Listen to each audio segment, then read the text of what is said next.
Muy buenas noches a todos los estimados asistentes. Les saluda la licenciada Leonor Orbegoso. En este momento nos encontramos desde Lima, Perú, transmitiendo. Y en primer lugar, pues queremos darles un cordial saludo de parte de la Fundación Inveciencias del Perú y la bienvenida a nuestra sexta tribuna científica que lleva por título Los ecosistemas y su equilibrio vital. Hoy, miércoles 22 de julio, a esta hora, pues vamos a dar inicio a la programación. No sin antes presentar a la Fundación Inveciencia, que es el Instituto de Investigaciones y Aplicaciones Científicas y Tecnológicas, cuya bagaje es una institución internacional que no tiene fines de lucros y que tiene una sede mundial en Caracas, en Venezuela, con diferentes filiales en diferentes países en América y en Europa. En ese sentido, la Fundación Inveciencias busca abordar la ciencia en el sentido ilimitado del saber, promoviendo fundamentalmente la investigación interdisciplinaria al servicio de la vida y del hombre. Bueno, sin más, vamos a empezar con la presentación.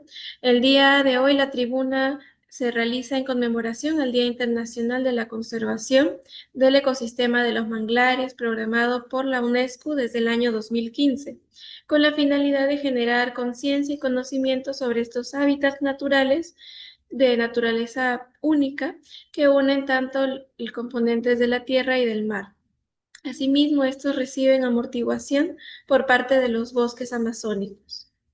Vamos a dar la presentación del director nacional de Inveciencias, el ingeniero José Orbegoso, y el doctor Lizardo Rodríguez, para que dirijan unas pequeñas palabras de apertura. Quedan en el uso de la palabra.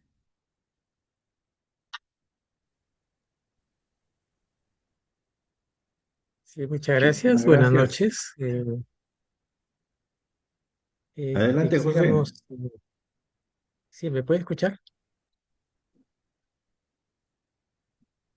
Sí, ¿Te escucha bien? ya, perfecto. Ya, muy bien, buenas noches con todos. Estamos en el inicio de este evento tan importante que está vinculado a la naturaleza, a la vida y al futuro de nuestro planeta, que viene a ser también uno de los eventos fundamentales de nuestra Fundación Inveciencias, como es promover el acercamiento, la integración y el compromiso de protección de todo el entorno en el cual nosotros desarrollamos nuestra vida. Es por ello que se ha organizado esta sexta tribuna científica con la participación de tan distinguidos expositores como la licenciada, la ingeniera, la magíster Yolanda González, el doctor Carlos Maldonado y el ingeniero Manuel Azcárate Balmaceda. Ellos son especialistas en el manejo de temas, justamente de los temas que se están abordando. Por lo que vamos a escuchar con mucho interés su, su exposición, porque es necesario que nosotros tomemos en cuenta ese conocimiento, ese manejo de lo que es necesario para que la vida de nuestro planeta tenga un futuro realmente sostenible, ¿no? O sea, realmente estamos en momentos críticos, la humanidad se encuentra pues en momentos difíciles desde el punto de vista tanto del comportamiento ético, de la conducta, digamos, científica, de la responsabilidad que hay con el planeta. Y esto es lo que nos obliga a estar en una constante atención y buscar una mejora permanente. Ello porque muchos de los aspectos que nosotros no tomamos en consideración a veces por cosas, digamos, económicas, por factores políticos, están sujetos pues a un deterioro permanente.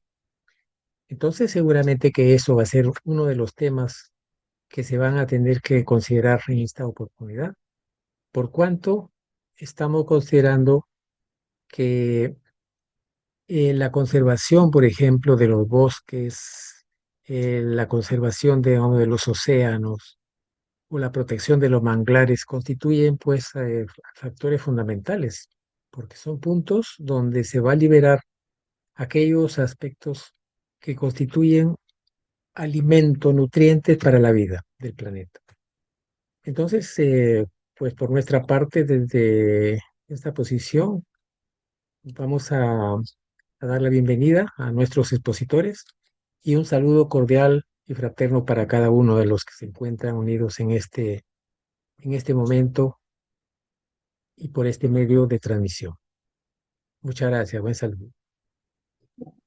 Agradecemos las palabras del ingeniero José Orbegoso, director nacional de Inveciencias, y procedemos con la presentación de la primera presentación. El tema es los manglares frente a la desertificación, el cual va a ser llevado a cabo por el ingeniero Manuel Azcárate. Él es especialista en desarrollo sostenible en la Reserva de Biosfera del Noroeste peruano, ha participado en proyectos del Fondo Perú-Canadá en cooperación con los Países Bajos. Participa en investigaciones de los humedales del Bajo Piura, manglares, estuario de Virrila, Cerro Illescas, junto a prestigiosos investigadores como Víctor Pulido. Asimismo, participa en el proyecto Algarrobo en los bosques del norte. Es consultor del manejo forestal y desarrollo sostenible en áreas de amortiguamiento del Parque Nacional Cerros de Amotape. Lo dejamos en el uso de la palabra, ingeniero Manuel Azcárate. Haga, por favor, presentación de sus diapositivas.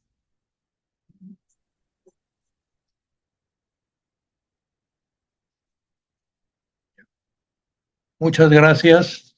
Buenas noches para todos. Vamos a dar inicio a esta exposición. Inmediatamente vamos a hacer uso de nuestras diapositivas. Recordamos que cada uno de los expositores tiene 20 minutos para poder exponer su tema y se le hará un breve recordatorio faltando 3 minutos. Muchas gracias, muy amable.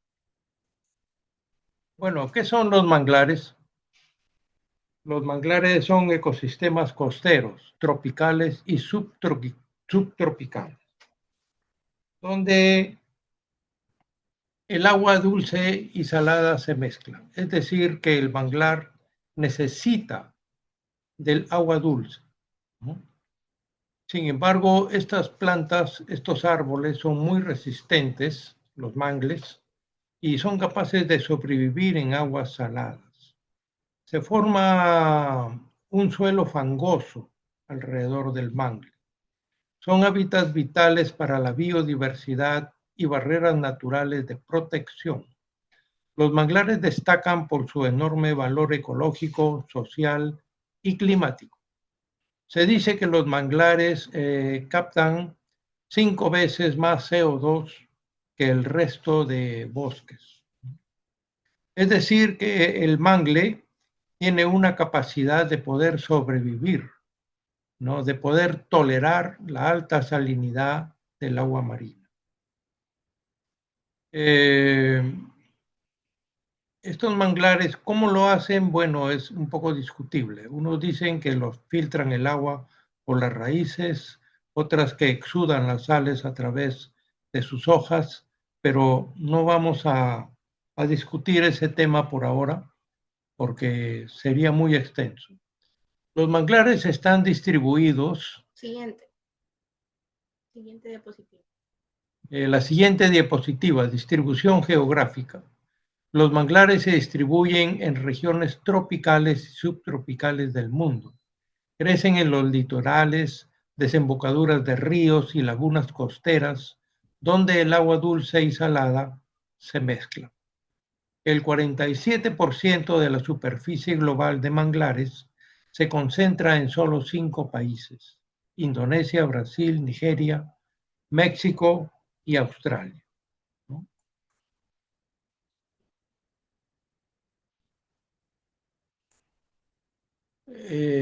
Continuando con la siguiente diapositiva, a nivel geográfico su distribución se divide en 2 grandes regiones, el Océano Atlántico y el Caribe, que se extiende desde el sur de Florida, de Estados Unidos, hasta el sur de Brasil, incluyendo toda la América Central, ¿no? El Golfo de México y el Mar Caribe. En el Océano Pacífico se distribuyen desde la península de Baja California en México hasta el norte del Perú. En América Latina destacan los manglares del Pacífico colombiano, el Golfo de Fonseca y la costa norte ecuatoriana con el mangle de Esmeraldas, siendo el Santuario Nacional Los Manglares de Tumbes en el Perú el límite sur de esta distribución. Bueno, el manglar de Esmeraldas y el manglar del Santuario Nacional Los Manglares de Tumbes están muy unidos, ¿no? Prácticamente es uno solo, ¿no? Bien. ¿Dónde se ubican los manglares en el Perú? La siguiente, ¿no? Bueno, veamos primero el mapa, ¿no? El mapa donde vemos la distribución que está pintado de rojo, los manglares, ¿no? Ahí pueden ustedes apreciar que Brasil tiene una gran cantidad de manglares, al igual que el Caribe y la zona de Centroamérica, ¿no? El Perú apenas alcanza un puntito rojo en el norte peruano, que son los manglares de Tumbes y los manglares de San Pedro, de Vice, de Sechura, ¿no? De la parte de Piura. Bien, ¿dónde se ubican estos manglares en el Perú? Los manglares en el Perú se encuentran principalmente en la costa norte, en el departamento de Tumbes. La mayor extensión y biodiversidad de este ecosistema se concentra en el Santuario Nacional Los Manglares de Tumbes, ubicado en la provincia de Zarumilla, en la frontera con Ecuador. Además, existen unos relictos aislados en el departamento de Piura, en la desembocadura del río Piura y el dren Sechura. Muy bien. Siguiente diapositiva. Ahí vemos el Santuario Nacional Los Manglares de Tumbes. El Santuario Nacional Los Manglares de Tumbes es una área de protección, ¿no? Reconocida por el Estado peruano dentro del SINAMPE, es decir, el Sistema Nacional de Áreas Naturales Protegidas por el Estado, y el SERNAM, el Servicio Nacional de Áreas Naturales Protegidas por el Estado. Este santuario nacional pues tiene un personal a cargo. Cuenta con un jefe del área y cuenta con guardaparques, cuenta con un equipamiento para tener una vigilancia y un ordenamiento del territorio, ¿no? Tiene más o menos aproximadamente unas 3.000 hectáreas y está ubicada en la provincia de Zarumilla, es decir, frontera con Ecuador. Protege la mayor extensión de bosques de manglar en el Perú y alberga una gran biodiversidad, incluyendo más de 140 especies de aves y recursos como las famosas conchas negras, ¿no? Bueno, debo mencionarles que hay una población asentada en Puerto Pizarro que se llama El Bendito. Esta población de El Bendito son extractores de conchas negras y de langostinos también. Aquí podemos ver el manglar en esta diapositiva, podemos ver el Santuario Nacional Los Manglares de Tumbes, que está a 30 kilómetros al norte de la ciudad de Tumbes, aproximadamente 40 minutos. El ingreso principal es por el sector de Puerto 25, Puerto Pizarro, desde donde se realizan recorridos en embarcaciones por los canales y esteros, ¿no? Los atractivos es que podemos encontrar ahí muchas aves. Hay la isla de las aves, hay la isla de del amor también, donde los enamorados van a expresar sus sentimientos, ¿no? En estas islas, que son islotes ahí que acompañan el manglar de Tumbes, ¿no? Básicamente los extractores extraen, hay bastante depredación de las conchas negras, pero aún así se controla. Durante los años atrás había una gran industria langostinera en Tumbes que ahora ha decaído, producto de este fitoplancton y zooplancton que se genera en el lodo que dan los manglares, debido a que hay mucha hojarasca que cae al suelo y entonces se hace un lodazal. Bien, el mangle predominante en Tumbes. El mangle predominante es el Rhizophora mangle, el llamado mangle rojo. Como ustedes pueden ver en la fotografía, esta especie dominante en los manglares de Tumbes tiene unas raíces largas de tipo zancudas, ¿no? Es como un pata de zancudo que se sumergen en el agua, ¿no? Disculpen que tengo que ir un poco rápido porque no hay mucho tiempo, ¿no? Los manglares de San Pedro de Vice. Los manglares de San Pedro de Vice, también llamados manglares de San Pedro o manglares de Vice, son una pequeña ecorregión de manglar que se encuentra ubicado en la desembocadura del río Piura, el también llamado Dren Sechura.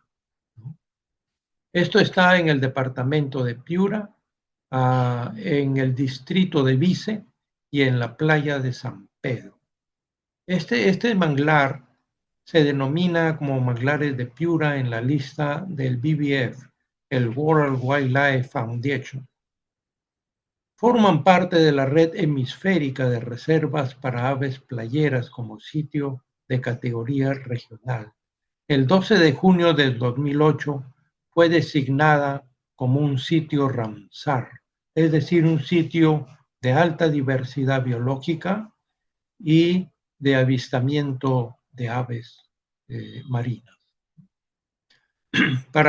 Les cuento como anécdota que cuando yo era niño, mi familia veraneaba en la playa de San Pedro y frente a la casa que teníamos ahí de verano, a la casa de playa, había un arbolito que nadie sabía qué especie era, nadie sabía qué función cumplía ahí frente de la casa, pero esta plantita tenía una gran tolerancia al agua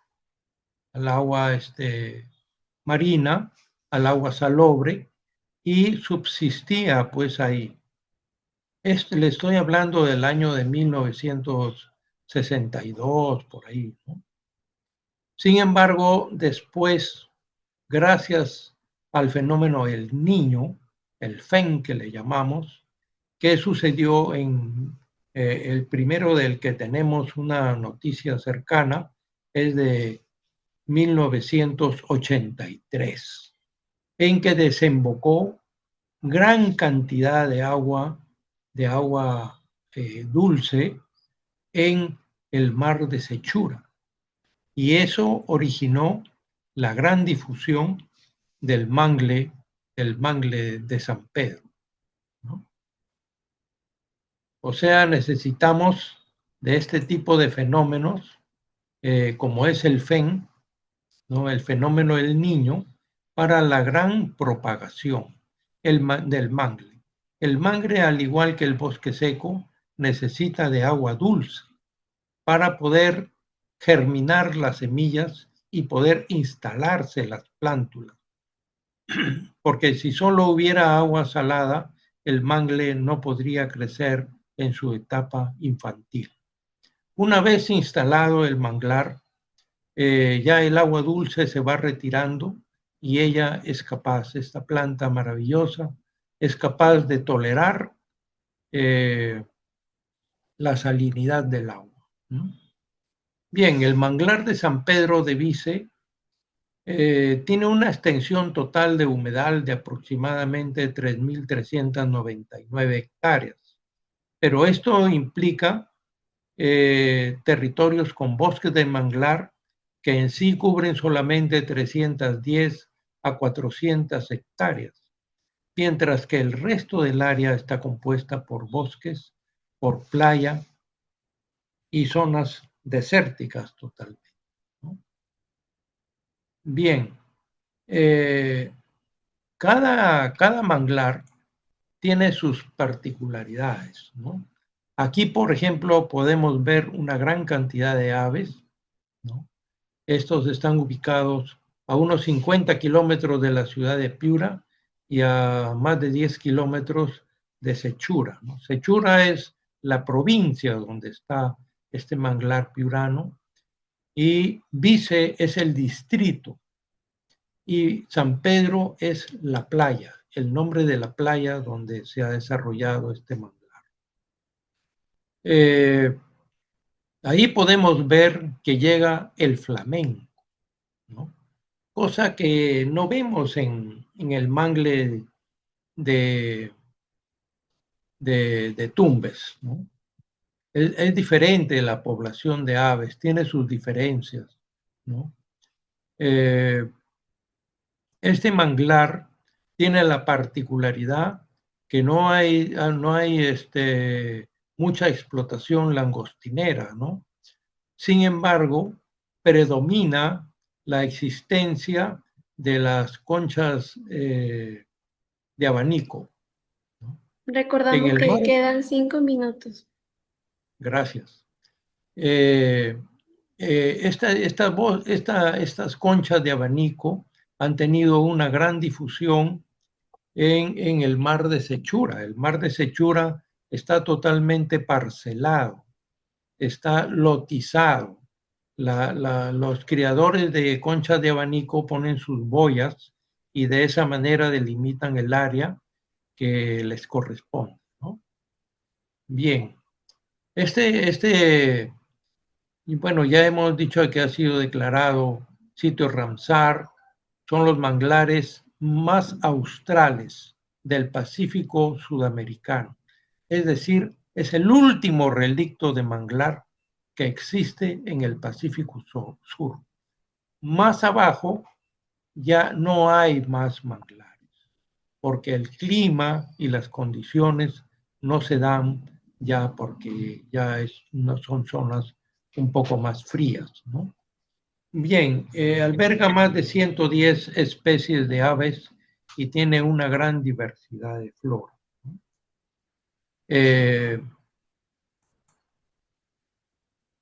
La especie de mangle predominante es el mangle salado, también conocido como mangle negro o prieto.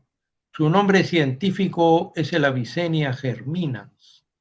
Es un mangle totalmente diferente al mangle de Tumbes, porque allá predomina el Rhizophyra mangle, ¿no? Mientras que en Piura es el Avicennia.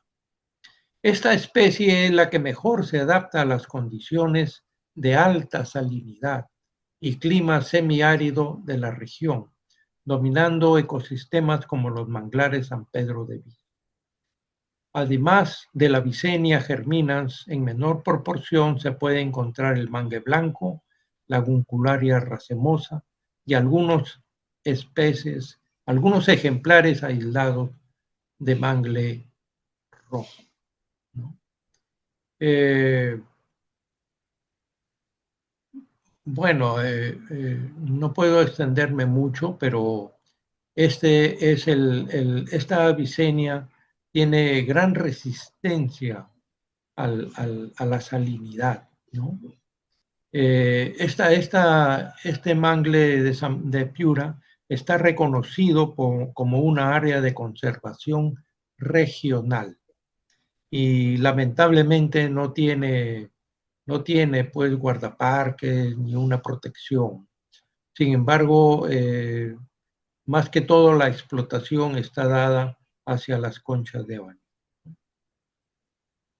Bueno, muchas gracias. Gracias a todos y estaremos atentos pues a las preguntas que puedan generar. Muchas gracias.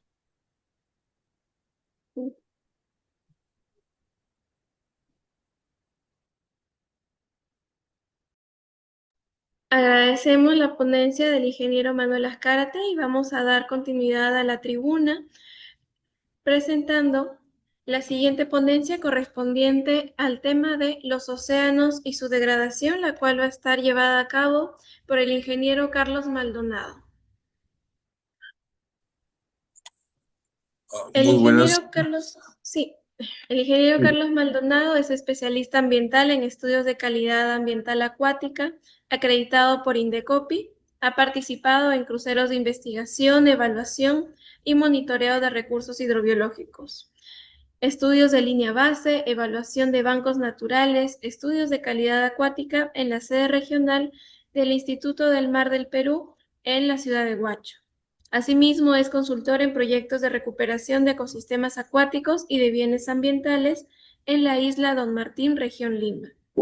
Ha publicado en Profonampe el análisis e integración de información batimétrica con cartas hidrográficas en el ámbito colaborativo de las islas y de la Reserva Nacional de Islas, Islotes y Puntas Guaneras. Queda en el uso de la palabra para que pueda también presentar su diapositiva. En caso de que no la tengan, la podemos presentar. Sí, buenas noches. Por favor, ¿me confirman el audio? Sí. Sí, se escucha bien. Correcto. Muy buenas noches, Saúl. Muchas gracias por tu invitación.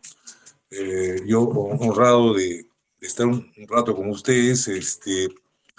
La verdad que la disculpa del caso es la primera vez que yo participo en este tipo de ponencias y no tenía muy claro el tema, cómo abordarlo, si el punto de vista de investigación o el punto de vista descriptivo, pero vamos a poner la ponencia. Voy a compartir mi pantalla. Un segundo, por favor. Voy a compartir mi pantalla. A ver, ¿dónde estás?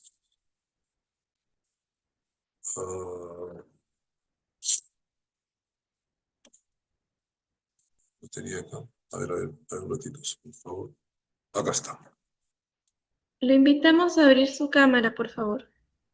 Ya, un segundo, por favor. Déjame ordenarme acá primeramente en el tema de las diapositivas. Un segundo. Un segundo. Ya, ahora sí. Ahora sí, me confirman si están viendo. Voy a ver un ratito la cámara. Me dijiste, a ver dónde estás, cámara. Ya, ahora sí, quisiera que me confirme si se ve, porque estoy utilizando el celular como fuente de audio. ¿Ah? ¿Se puede? ¿Está correcto todo? Observamos la diapositiva, pero no le observamos a usted. No, por eso estoy presentando la diapositiva. Seguramente cuando pare se me va a ver, ¿no? Está bien, sí se ve la diapositiva. Correcto. Bueno, el tema de la exposición del día de hoy era los océanos y su degradación. Y más que un tema informativo de por qué se degradan los océanos, las masas de agua marinas, yo he tratado de enfocar este tema por el punto de la importancia que tienen los mares, los océanos, porque el tema de la degradación está bastante trabajado, se ha trabajado mucho en las décadas pasadas en lo que es el tema de lo que es salud ambiental o salud de los ecosistemas. Y Marpe trabajó bastante durante casi 15 o 20 años, diría yo, desde el 2000 hasta el 2020, buscando lógicamente el tema de los causales, qué cosa derivaba en el tema de la degradación de los océanos. Y cuando uno habla de degradación, específicamente habla de la calidad del agua, ¿no? La calidad del agua marina. En lo que me respecta a mí, en mi experiencia profesional, se trabajó mucho en el tema de la región Lima, ¿no? La zona centro del país, donde en los tiempos que se trabajó calidad de agua o salud de ecosistemas marinos, había una importante producción de harina de pescado en el centro del país, desde Chancay, pasando por Huacho, Vegeta, terminando en Chimbote. Y a partir del año 1998, ¿no? 2000, 2001, al 2007 se da una ley que prácticamente innovaba toda la producción pesquera, ¿no? Ya no había el tema de eliminar aguas residuales de las plantas pesqueras, tenían las chimeneas cierto tipo de tamizaje o filtros. Entonces hubo una innovación tremenda y a partir de ahí se empezó a declinar o a disminuir los trabajos de investigación de calidad acuática, ¿no? Yo quisiera enfocarme ahora, bueno, los causales de degradación del mar peruano son bastante conocidos, ¿no? El tema que si existe una ley de recursos hídricos que te impiden, por ejemplo, eliminar aguas residuales no tratadas. Disculpe, ingeniero, Sí, no se ve que está sí. pasando las diapositivas. No, todavía no las estoy pasando, señorita. Estoy haciendo Ok.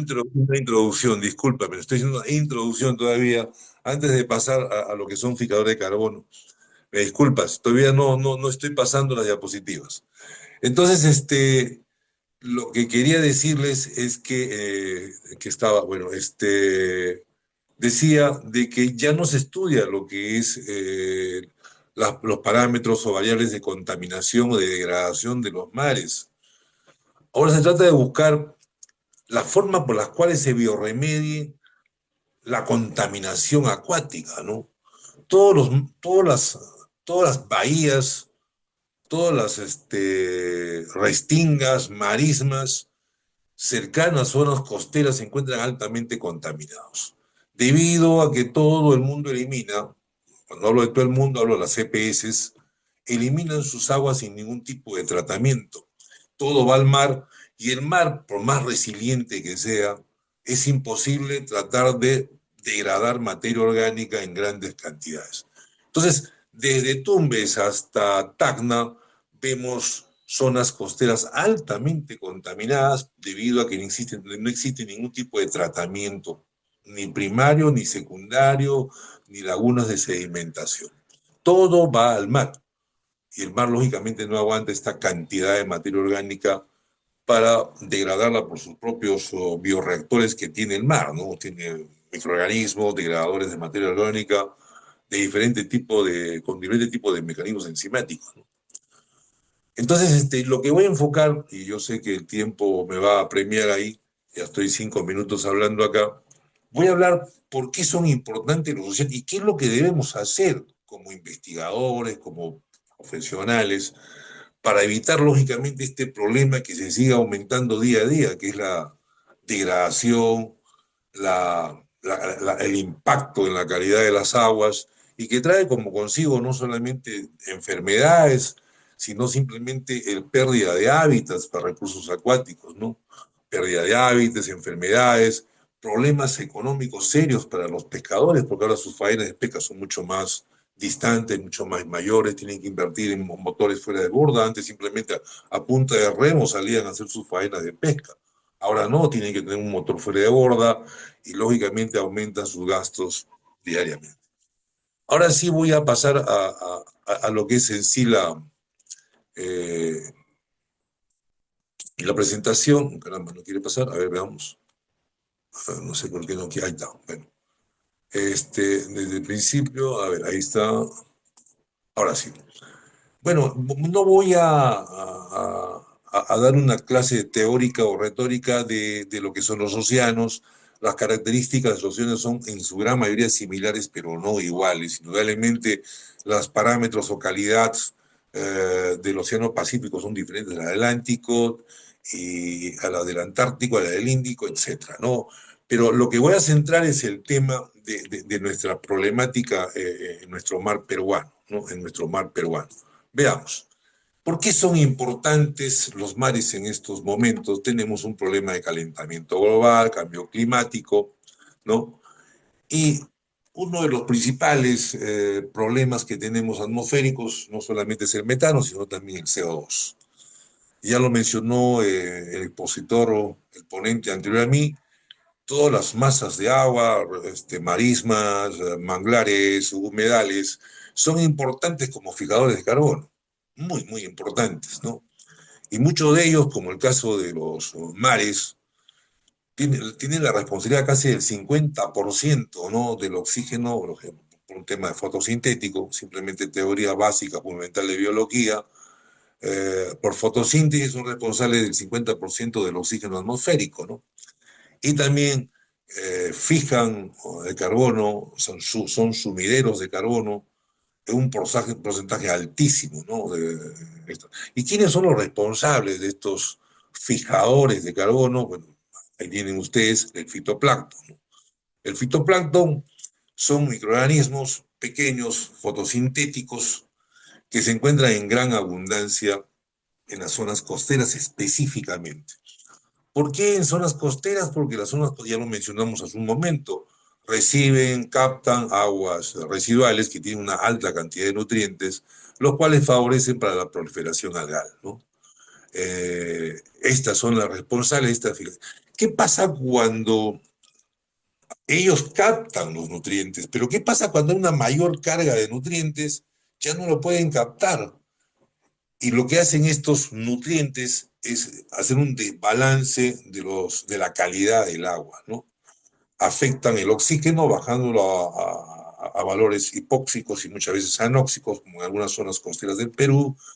Aumenta el DBO, aumentan los coliformes, termotolerantes, y prácticamente varía completamente la calidad del agua, y por lo tanto no va a haber una proliferación algal, no va a haber fitoplancton.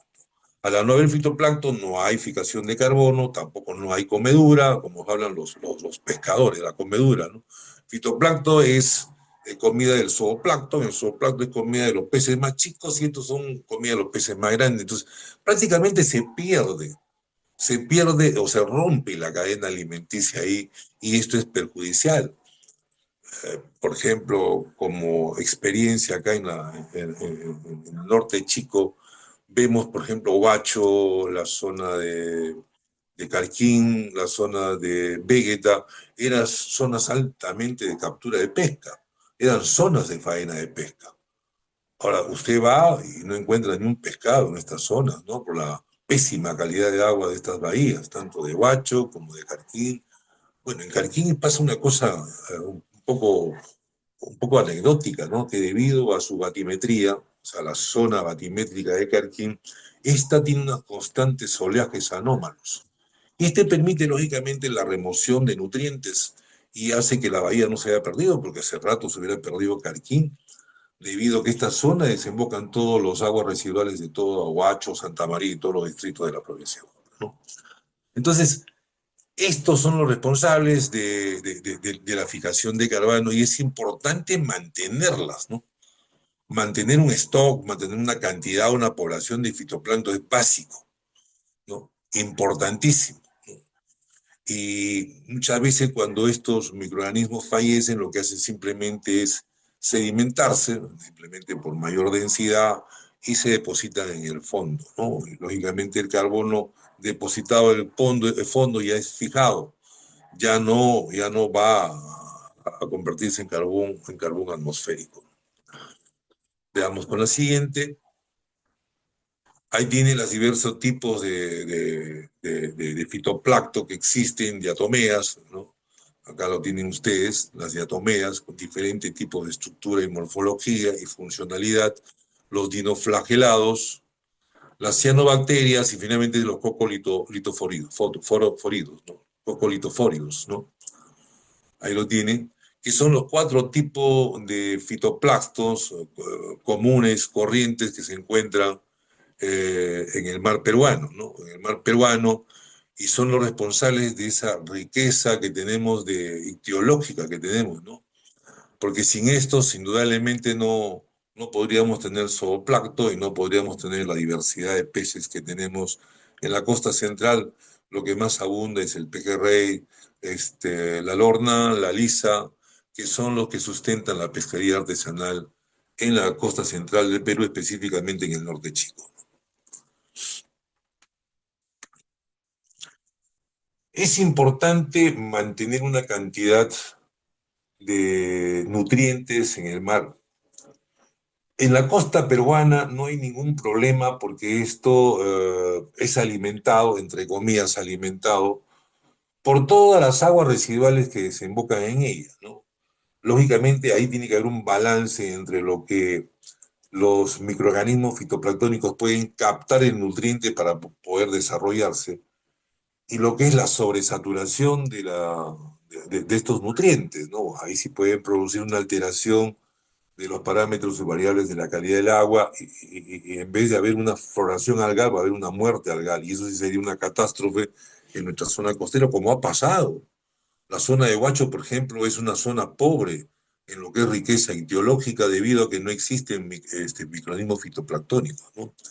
Se hacen trabajos de investigación fuera de las 5 de las 10 millas para tratar de enriquecer de forma nutricional los mares, ¿no? Se introduce fierro, se introduce fósforo, nitrógeno, fierro, para que exista una fuente nutricional y exista una floración algal, ¿no? Y permitir que existe pues, una diversidad biológica fuera de las 5 o las 10 millas. Esto se trabaja bastante en otros países, lastimosamente esto no se hace en nuestro país, ¿no? No se hace en nuestro país. Fíjense lo que tiene el candado, tiene la letra C, eso quiere decir que hay que encerrarlo, hay que encadenarlo, y eso es lo que se está haciendo, ¿no? Los nutrientes como el fierro, como el fósforo, como el nitrógeno, el fierro también, lo que hacen es elevar la proliferación algal, o sea, hay una mayor cantidad de algas, lo que hacen es fijar el carbono y finalmente por sedimentación son llevadas hacia los fondos marinos, ¿no? Lo importante acá es tratar de fijar el carbono y llevarlo al fondo para evitar, lógicamente, que se eleve como carbón atmosférico, porque eso sería letal para nuestra capa de ozono, ¿no? Acá tienen otro, ¿no? Muchas veces hay los cultivos de algas que se mencionó, hay muchos cultivos, no solamente de algas, sino en el norte peruano, en la zona de Tumba, hay cultivo de langostinos, pero esos no son importantes para el tema que estoy trabajando, ¿no? El tema de fijar el carbono, el cultivo de algas, el cultivo de praderas, el cultivo de pastos, ¿no? Marinos, sí son importantes como fijaderos de carbono. Permitan fijar el carbono y, lógicamente, encadenar el carbón en el fondo para evitar que sea un problema ambiental. Ahí lo tienen. Recordamos que quedan 4 minutos. Muy bien, muchas gracias. Muchas gracias. Ahí tienen ustedes, hay programas como el carbono azul, vegetación costeras, ¿no? Como los manglares, ahí tienen el manglares de Tumbes, ¿no? Ahí tienen praderas, ¿no? Las praderas marinas, ¿no?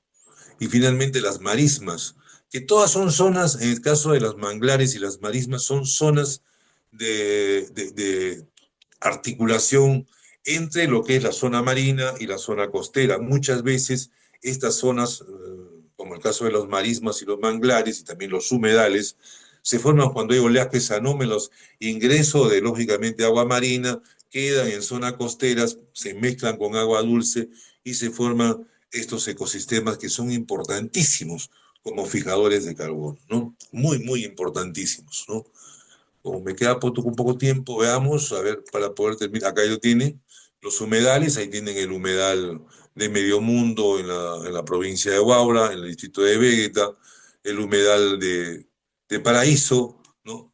Que se está perdiendo lastimosamente en el distrito de Huacho, en la provincia de Huaura, ya que tiene usted la Laguna La Encantada, que es una zona costera, netamente formada por agua dulce, no, acá no hay agua salada, pero es agua dulce, que también es un fijador de carbono por la presencia de fitoplancton, ¿no? Ahora completamente perdido. Esta foto fue tomada hace unos 10 años, ahorita prácticamente toda esta zona está seca. Y es más, todas las zonas o ecosistemas costeros que pertenecían a la provincia de Huaura y a la provincia de Barranca se están perdiendo, Por ejemplo, el humedal de Santa Rosa en Chancay, el humedal de Calquín en el distrito de Huacho, los ásperos en Vegeta, prácticamente se han perdido y día a día se están perdiendo más. Ahí hay que trabajar. Hay que trabajar con un tema de decir a las autoridades, hagan algo. Oye, Hernán, hagan algo, ¿no? Y acá tienen ustedes, para terminar, fíjense, las empresas cómo trabajan en el tema del carbono azul, ¿no? Fíjense cuánto podría proyectar la demanda de mercado de carbono azul en 10 años, ¿no? 10 años, próxima década, de 1.200 millones de dólares a 10.300 millones de dólares. Lógicamente la inversión, el trabajo de las empresas para enmarcarse en lo que es carbono azul es bastante satisfactorio económicamente hablando, ¿no? Ahí tienen algunas iniciativas en Colombia, el proyecto pionero en Caribe, bajo estándar, bueno, hay un proyecto ahí para poder recuperar 9.000 hectáreas de manglar. En Chile también tenemos el tema de cultivo controlado de macroalgas. Y en el caso del Perú, en la ruta del carbono, así se llama, a través de fondos del Profonampe, ¿no? Para poder fijar carbono en los manglares de Tumbes, ¿no? Bueno, eso, el tiempo es una vez el peor enemigo de este tipo de ponencias. Cualquier cosa estamos ahí para poder dilucidar. Agradecemos la ponencia del ingeniero Carlos Maldonado, muy esclarecedora acerca de la importancia de los mares y los océanos como fuentes fijadores de carbono. Vamos a dar pase a la última ponencia titulada Los bosques y su conservación global, a cargo de la magíster Yolanda González. Ella es especialista en gestión ambiental, políticas públicas. Para globalizar las acciones ambientales, diseñó y ejecutó proyectos para el Fondo Económico para América Latina, implementó proyectos de ecoeficiencia y consumo responsable de empresas y gestó normatividad para su cumplimiento con la Junta de Municipalidades e Indecopi. En el ámbito de las políticas públicas, ha diseñado la Política Nacional Ambiental, el Plan Nacional de Evaluación y Fiscalización Ambiental y la Política Nacional de Educación Ambiental que rigen el MINAM. Es gestora del Programa de Socios para la Conservación de Bosques, Biodiversidad y Reforestación con Asociación Soporte Ambiental y Consul Forest Francia. Ha publicado textos titulados como Escuela Itinerante de Educación Ambiental e IDEA, Cuentos del Medio Ambiente, Cuento Aventura Ambiental y Audiovisual, Los Humedales de Villa y Recuperación del Río Surco. Queda en el uso de la palabra. Muchas gracias.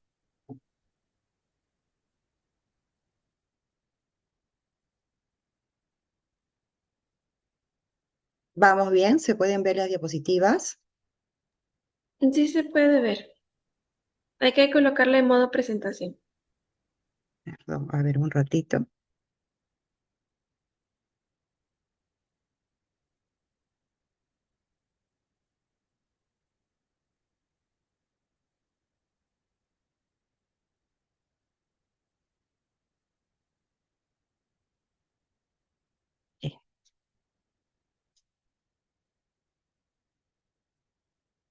Muy bien. Entonces, en lo que queda del tiempo disponible, les voy a hablar sobre los bosques y su conservación global.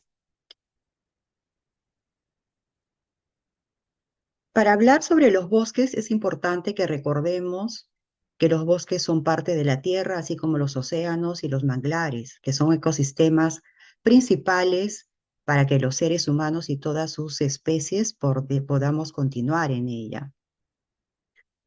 La tierra es un sistema que está compuesto por muchísimos elementos naturales. ¿Cuáles son estos elementos naturales? Nosotros, principalmente los animales, y todo aquello que tenga vida.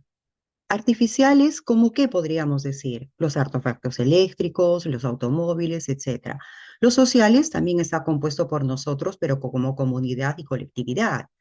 las culturales que están vinculadas a nuestros conocimientos, a la parte académica y a lo que podemos estar haciendo hoy día, prestar atención a la problemática actual de los ecosistemas y sus valores, y los socioeconómicos que tienen mucho que ver para la conservación, la protección o poder encontrar metodologías o otro tipo de sistemas que puedan coadyuvar a que estos ecosistemas se mantengan bien o podamos trabajar por su recuperación, que está muy ligado a la parte económica porque de tal manera nosotros vamos a tener un retorno.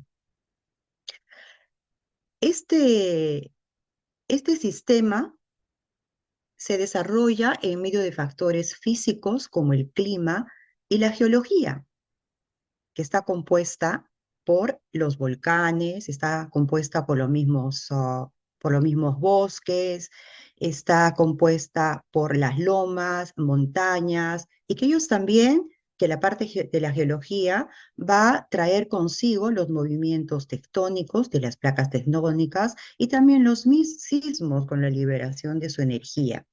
Entonces, a grandes rasgos, para que comprendamos la Tierra desde ese punto de vista. Hablando de los bosques nos brindan servicios ecosistémicos. ¿Por qué? Porque tienen una infraestructura económica local y global. La selva amazónica recicla el agua que cae en forma de lluvia sobre vastas agrícolas, sustentando la agricultura en todo Sudamérica. Luego les voy a mostrar un mapa mundial. La cuenca del Congo hace lo mismo para África Central y Meridional. Los bosques del sudeste asiático regulan los sistemas monzónicos a nivel local y protegen tanto las tierras como las aldeas, incluidos los sistemas agrícolas que alimentan a miles de personas. Entonces estamos hablando de que tenemos dos tipos de bosques, dos espacios de bosques en la tierra, en la selva amazónica y en la cuenca del Congo. Cuando estos sistemas se eliminan de alguna manera en una parte o en partes muy aisladas, los costos se pagan en términos de menor rendimiento agrícola, inundaciones extremas, malas cosechas, escasez de agua potable en las ciudades, crisis alimentarias, desplazamientos y migraciones forzadas. Entonces podemos ver aquí a grosso modo cuáles serían las consecuencias de eliminar estos sistemas ambientales. Ahora, es importante saber que cada año la Tierra pierde bosques tropicales a un ritmo inaceptable, porque depende de la economía global. La economía global está muy ligada a los bosques, así como puede estar a los océanos, por la extensión que tiene. Entonces, acá les voy a dar algunas cifras para que nos demos cuenta que los bosques en el año 2015 ocupaban el 32% de la superficie terrestre, que estaban distribuidas de manera no uniforme y era equivalente a 4.140 millones de hectáreas de bosques. Ahora, los bosques en el año 2026 se ha reducido al 31% de la superficie terrestre y equivale a 40.060 millones de hectáreas de bosques.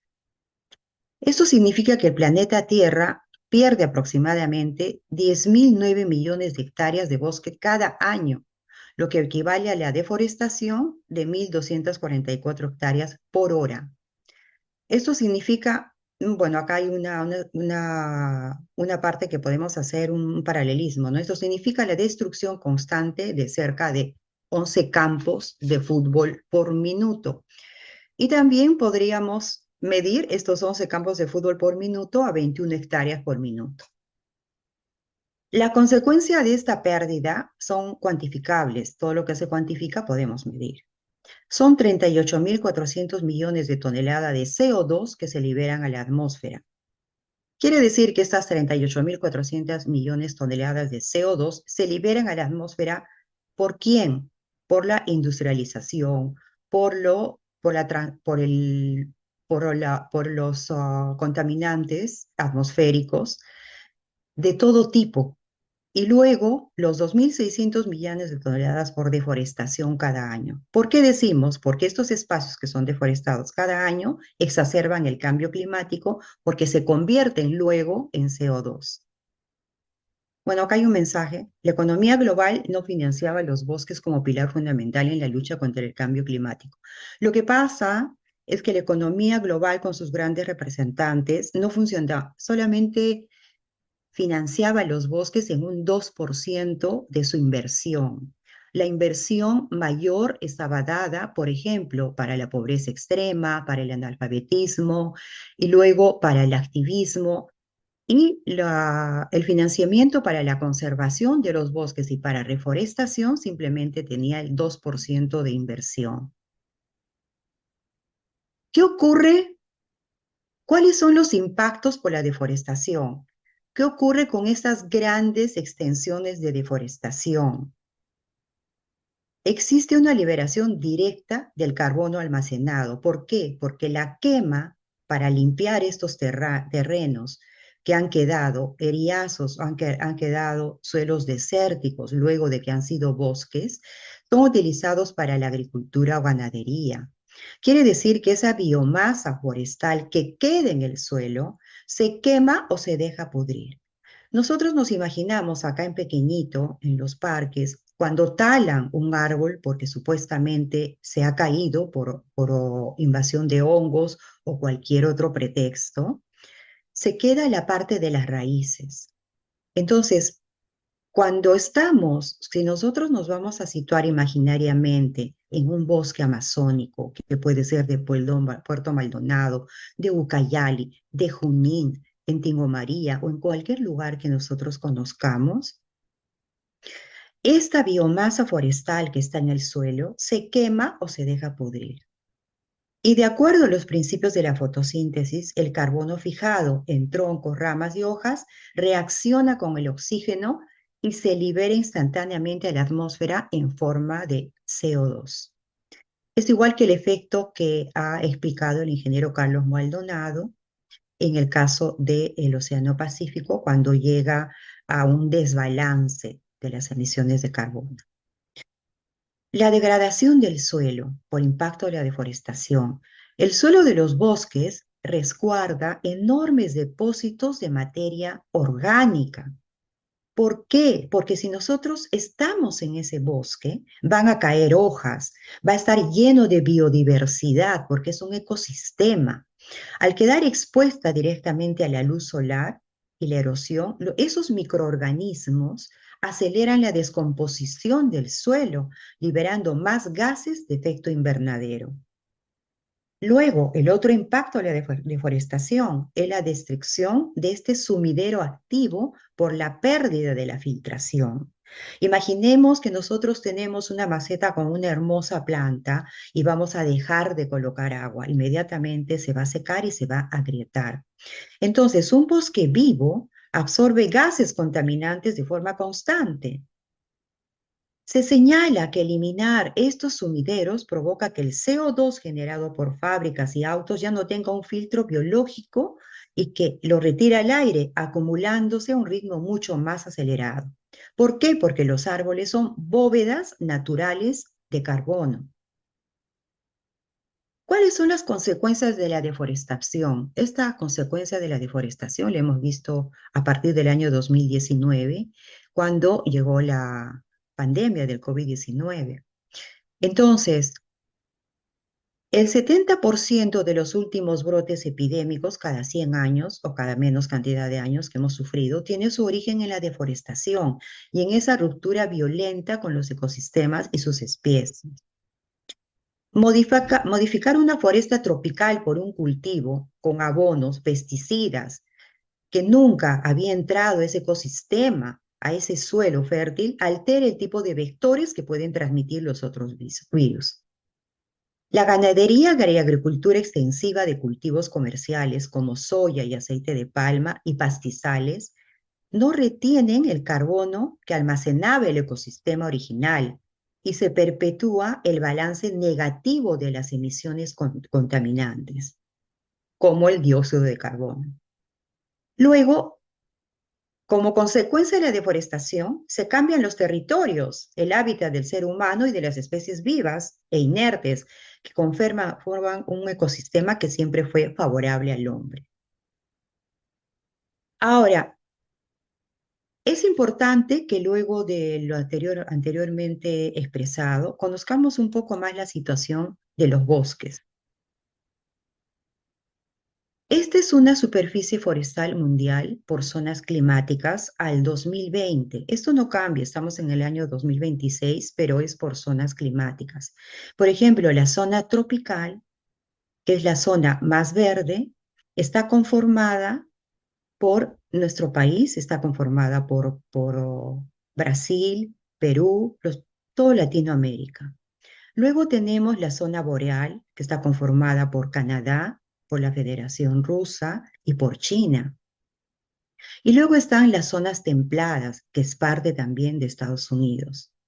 Y la zona subtropical, que es muy pequeñita, que está ligada a China también. Vemos ahí los porcentajes de conservación de la superficie forestal mundial. Y para el año 2020 sí podemos mencionar que la mayor parte de los bosques conservados estaban en la zona de Latinoamérica, la zona de Brasil y la zona de China. Ahora vemos acá este mapa que nos muestra que la expansión forestal actual está disminuyendo. Quiere decir, como vemos acá, la gran expansión de la zona de China y de Rusia era una zona que estaba completamente deforestada. Y ahora han llegado a la expansión forestal y ha disminuido, porque antes esta expansión forestal era de 9.088 millones de hectáreas por año.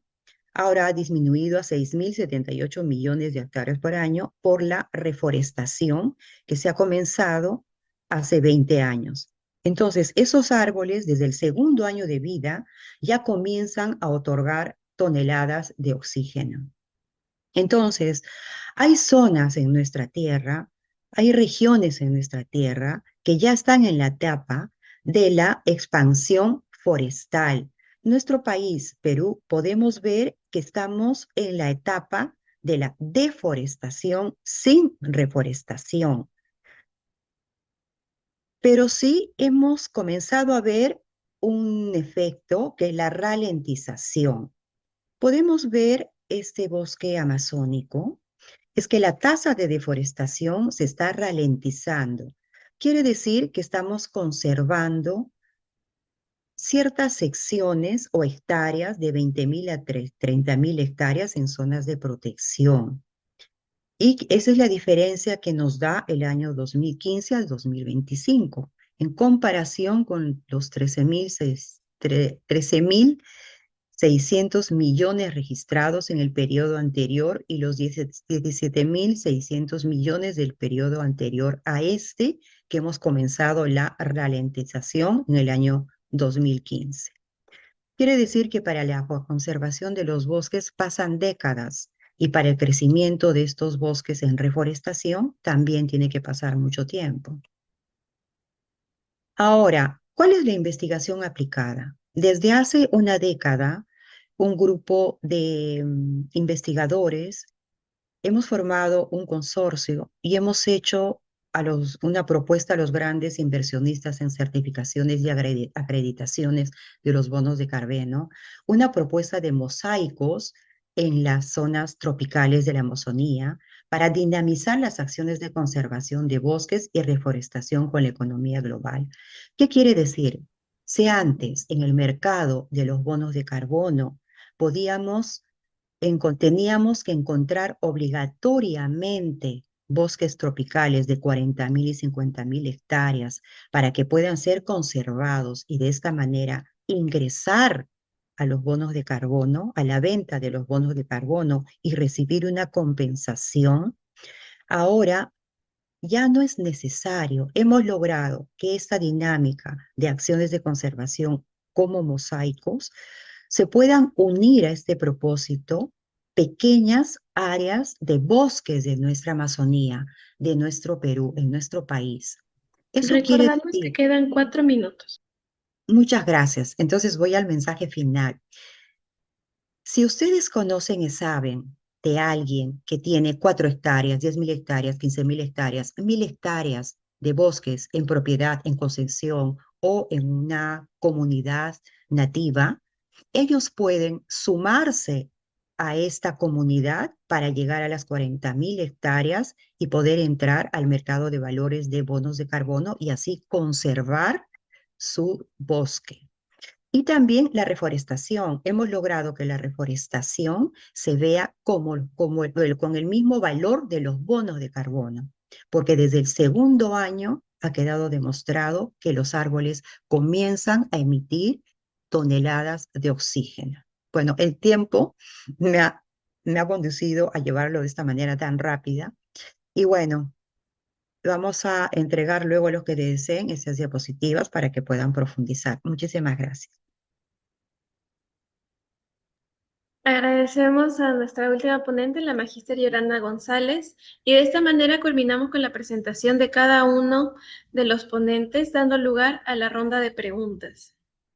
Entonces vamos a mencionar algunas de las preguntas que nos han hecho llegar.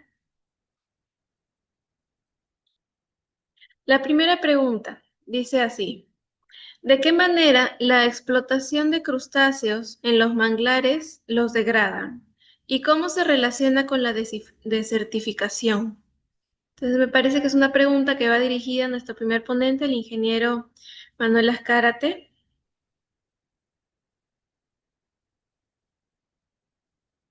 Sí, ya.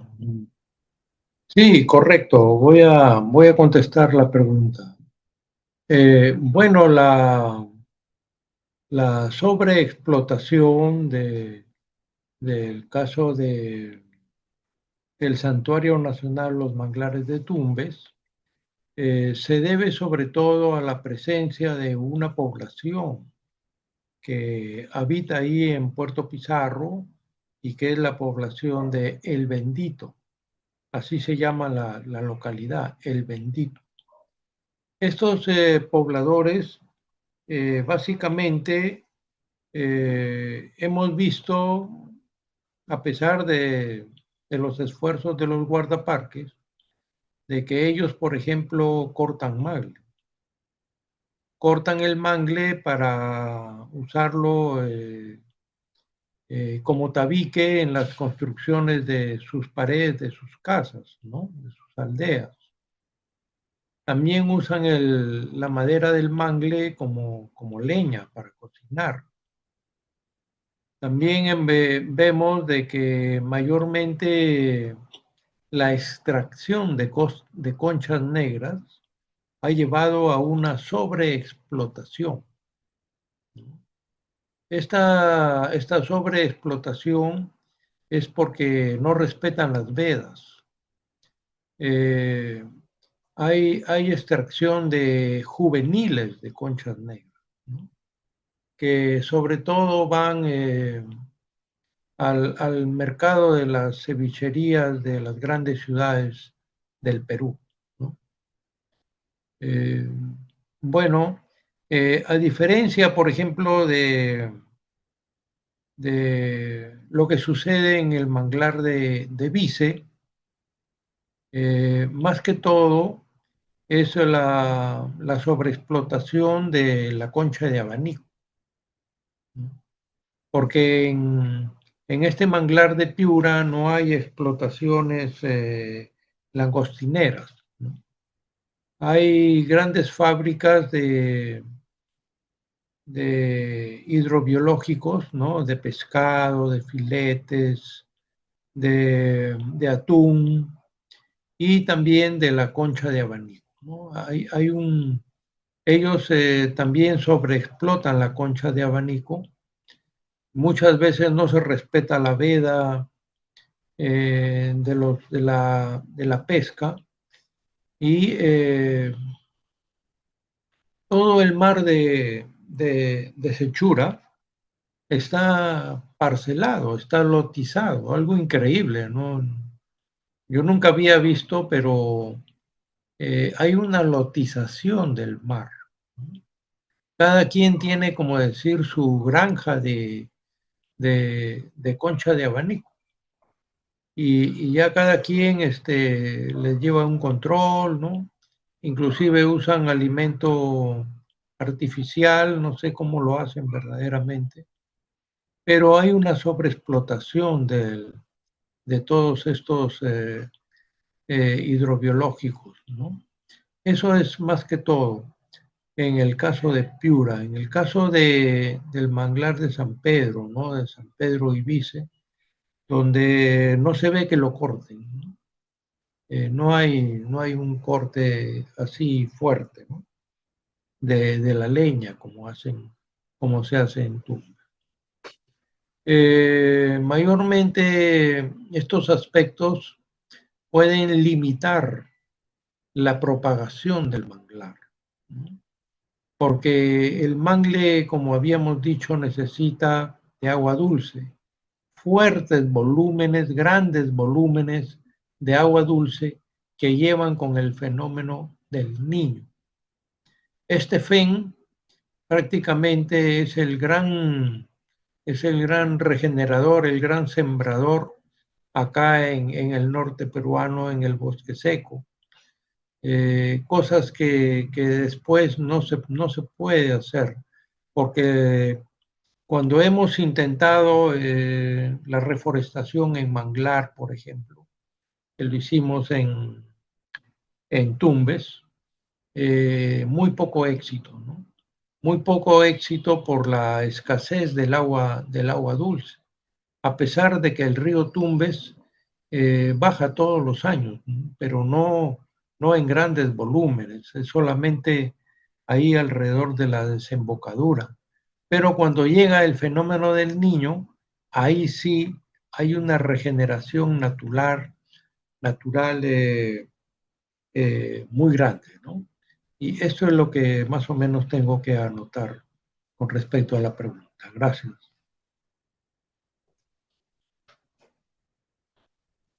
Agradecemos mucho su respuesta del ingeniero Manuel Azcárate. Vamos a pasar con la segunda pregunta.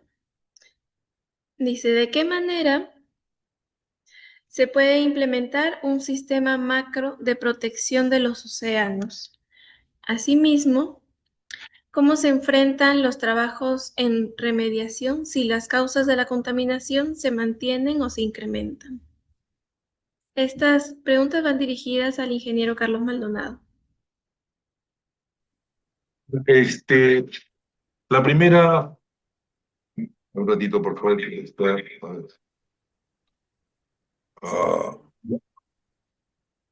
ya. Ahora sí se me escucha. ¿Se me escucha Sí, bien? le escucho. Sí. Ok,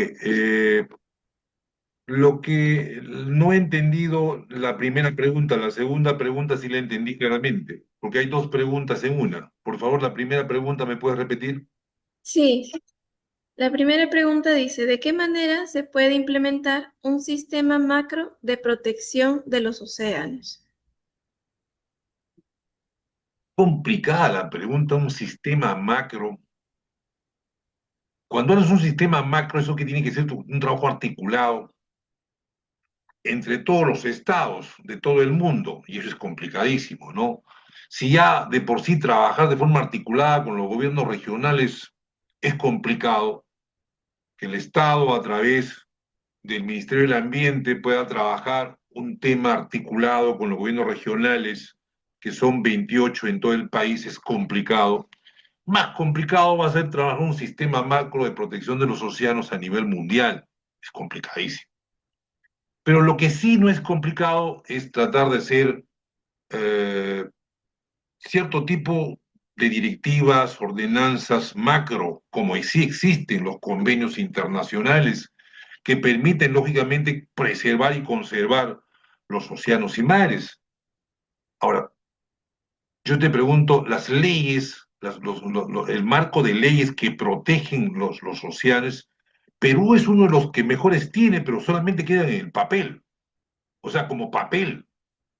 Pero yo pregunto a la audiencia acá, a los que estamos acá, en todo el mar peruano, ¿en dónde existe verdaderamente que las aguas residuales, o sea, las aguas de uso doméstico, sean tratadas antes de eliminarlas al mar? En ninguna parte del país que yo sepa. que yo sepa. Todos son tirados al mar y es una forma de contaminarlos diariamente. Ahora, la pregunta ahí, ¿cuál sería un sistema macro articulado, al menos en el mar peruano? Bueno, que se respete la ley, que se respete la norma. ¿Y qué te dice la norma? Ningún tipo de agua residual tiene que ser eliminado al mar sin un previo tratamiento. Al menos, ¿y quién es el encargado de respetar esta norma? Indudablemente es el ANA, la Autoridad Nacional del Agua, y a través de las autoridades locales del agua en cada región, en cada departamento. Tienes ahí DIGESA, que también es un órgano competente, ¿no? IMARPE no, porque IMARPE es un centro de investigaciones, que solamente su trabajo es netamente científico. Pero ahí tienes a DIGESA, DIRESA, el ANA, el ALA. Yo no sé por qué no hacen el control y supervisión de este tema, ¿no? Es una gran pregunta que se lo dejo pues, ¿no? A ustedes, ¿no? Al Estado, a las autoridades tendrán que responder por qué no hacen un control para lógicamente ver lo que dice la ley y que se cumpla la ley. A tu pregunta yo creo que sería eso. Primeramente tratar de adecuar la ley a todos estos actos ilícitos e irregulares que se hacen. La segunda pregunta era con respecto a qué. Era la segunda para poder terminar su responder. Había una segunda pregunta. Sí, la segunda pregunta dice, ¿cómo se enfrenta los trabajos en remediación si las causas de la contaminación se mantienen o se incrementan? A ver, no debería haber un trabajo de biorremediación si no hubieran las problemáticas que existen en la costa peruana. Vuelvo a repetir, ahorita sí, por ejemplo, el caso tienes en Ferrol. La bahía de Ferrol es la bahía más afectada de toda la costa peruana, completamente con 4 o 5 metros de sedimento marino, de sedimento de materia orgánica, que es difícil recuperar. Hasta ahora, lógicamente, existe una inversión altísima en la recuperación de Ferrol, pero eso no se está dando, porque es complicado, porque hay que dragar 5 metros de sedimentos, ¿no? Complicadísimo. Los trabajos de biorremediación son complicados. Por ejemplo, el caso de Humedales, Moricagua, en Chancay, quiso hacerlo con burbujeo, ¿no? Con presión de oxígeno para poder capturar toda la materia orgánica en las burbujas de oxígeno, ponerlos a flote en el mar y de ahí acarrearlos y sacarlos, ¿no?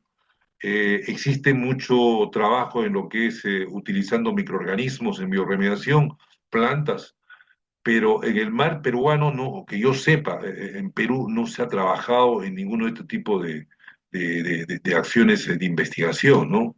De biorremediación. Solamente se han trabajado de forma esporádica cuando hay derrames de petróleo, ya sea en la arena o en el mar peruano.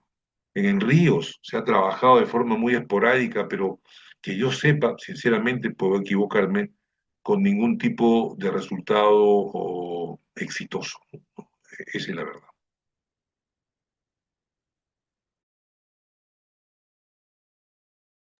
Muchísimas gracias al ingeniero Carlos Maldonado por la respuesta a las preguntas.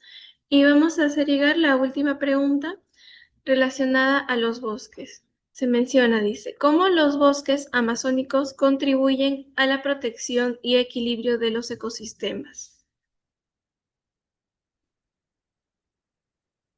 Bueno, los bosques desde hace cientos de millones de años han contribuido en fortalecer las masas de tierra, de suelo fértil, la biomasa y también los flujos de agua. Recordemos que las lluvias se forman en el ciclo del agua.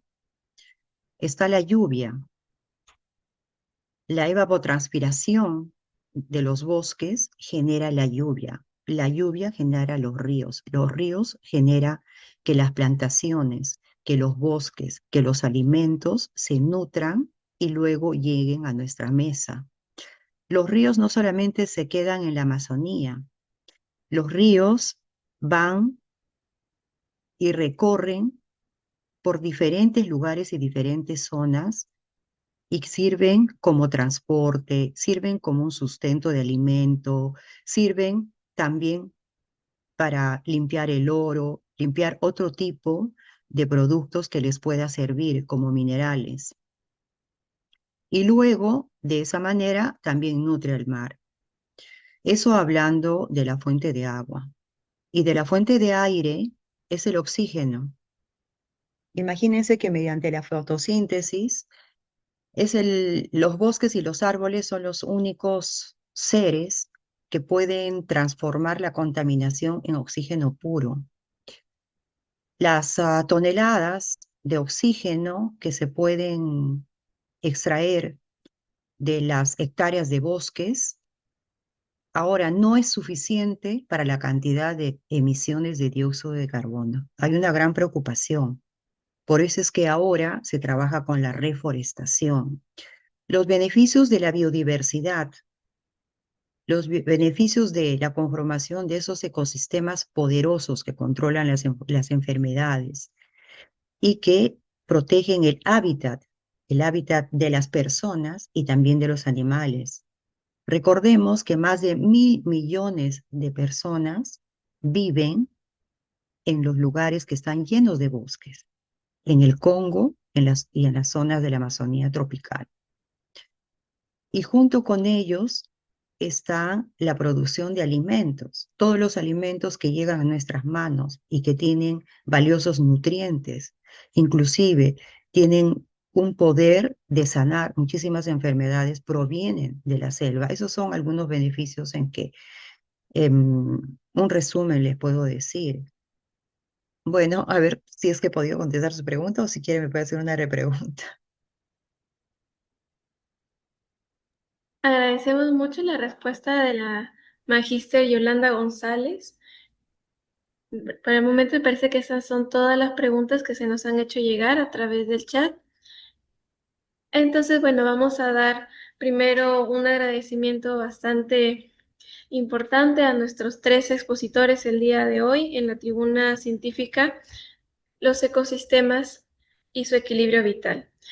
Agradecemos bastante que nos han permitido hacer un recorrido a través de los diferentes tipos de formas de ecosistemas, como son los manglares, los océanos y los bosques, en los cuales nos ha permitido visibilizar no solamente su papel importante dentro del ecosistema global, como fuentes generadores de partículas de carbono, de oxígeno, asimismo como su función de sumidero, sino también sobre el papel social que ejercen la población a partir de sus actividades económicas, artesanales, y su mismo funcionamiento y desarrollo como tal. Entonces, es importante que este tipo de presentaciones o de eventos se busque concientizar, no solamente como mencionar que existe el hecho de que estos ecosistemas se ven vulnerados, sino el hecho de que nosotros también podemos desde nuestro lugar como ciudadanos, en este caso del Perú, ser conscientes y tener conocimiento de los diferentes problemas que afectan a nuestros mares, a nuestros manglares y también a nuestros bosques. Entonces, los invitamos a reflexionar sobre ello, a informarse. Ya la ponente, la magíster Yolanda, indicó que se les puede alcanzar su número para poder participar de diferentes iniciativas en el caso de la reforestación en el Perú. Y asimismo se pueden informar en las diferentes fuentes del Estado, como son el Ministerio de Ambiente, el IMARPE, entre otros, para poder mantenernos al tanto del estado de estos ecosistemas y ser un personal activo en su conservación. De esta manera vamos a culminar con la presente tribuna científica, no sin antes invitarlos a la tribuna científica que se va a dar en el mes de agosto, la cual se va a titular Las articulaciones y la longevidad, a cargo de la doctora Olivares. Va a ser una sesión de manera mixta, dando que va a tener modalidad presencial y virtual, y la modalidad presencial va a incluir la práctica de la gimnasia psicofísica para poder realizar ejercicios que contribuyan al cuidado y también a la flexibilidad de lo que son las articulaciones para poder tener una vida más longeva. está programada para el miércoles 19 de agosto y los invitamos a seguirnos a través de todas nuestras redes sociales, de Facebook y de YouTube para estar atentos de nuestros próximos eventos. Sin más, vamos a agradecer nuevamente a nuestros expositores por las brillantes presentaciones que realizaron y asimismo al público que nos está viendo desde el Zoom y desde nuestro canal de YouTube.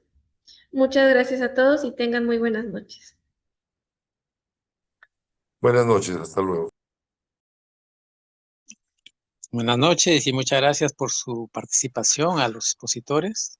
Agradecemos de una manera muy especial y deseamos pues que podamos seguir trabajando en esto, porque es un tema de comenzar y nunca terminar. Muchas gracias. Muchas gracias. Hasta luego.